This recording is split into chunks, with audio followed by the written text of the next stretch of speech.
截止12月6号，阿根廷最新的失业率数据，来自阿根廷统计局发布的报告。2024年第二季度，阿根廷的失业率是 7.6%， 失业人员预计110万。关于第二季度的失业率，阿根廷统计局进一步解释道：第一，女性的失业率为 8.4%， 男性失业率为 6.9%。第二，在人口少于50万的地区，失业率为 5.7%。而人口超过50万之后，失业率为 7.9%。第三，在失业人员里边 73.8% 是高中及以下学历，而 26.2% 是高等教育及大学学历。第四， 73.8% 的失业人员求职时间在不到1个月和12个月之间，而 26.2% 的失业人员求职时间超过1年。同时发布的报告也给出了2023年第二季度到2024年第二季度失业率的数据变化。可以看到2023年第二、第三、第四季度的失业率分别是 6.2% 和 5.7%、5.7%。2024年第一季度、第二季度分别是 7.7% 和 7.6%。从这个角度来看，2024年的2个季度，阿根廷的失业率上升了。这和米莱上任之后一系列的政策是相关的。米莱的很多政策初衷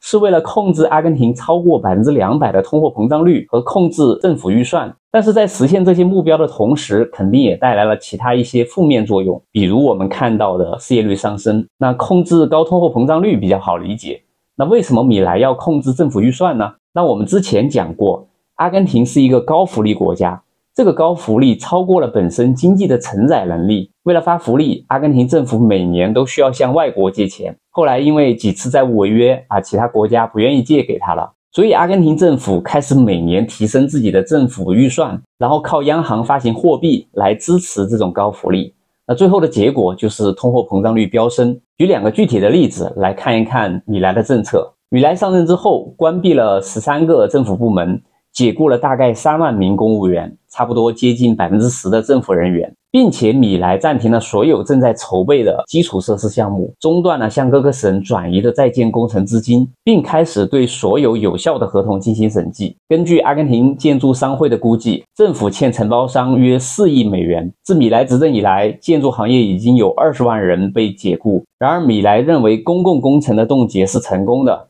他指责合同程序存在腐败，所以需要进行审计。这2项政策虽然控制了政府预算，提升了资金的使用效率，但也的确带来了失业率上升。任何政策总是有成本的，有的时候是显性，有的时候是隐性，所以不要总以为有什么万全的方式，天下没有免费的午餐。刚看了阿根廷最近5个季度的失业率数据，我觉得也有必要看一看阿根廷更长历史的数据，看看目前整体处于一个什么水平。这是阿根廷近20年的失业率数据这么一看，发现阿根廷当下的失业率虽然有所上升，但还是处于历史相对低的位置。从这个图可以看到，阿根廷历来的经济情况真的不是很乐观，如果不下大力气去改变整个国家的经济体制，估计阿根廷经济会持续的恶化。所以虽然从目前短期的数据来看，失业率有所上升，但我研究过米莱很多政策之后，还是倾向于认为这是经济改革的阵痛期。长期来看，这些政策通过减少政府干预，放松对市场的管制，促进民营企业的活力，最终会提升阿根廷的生产力水平，这对经济是有大好处的。当然这是个人判断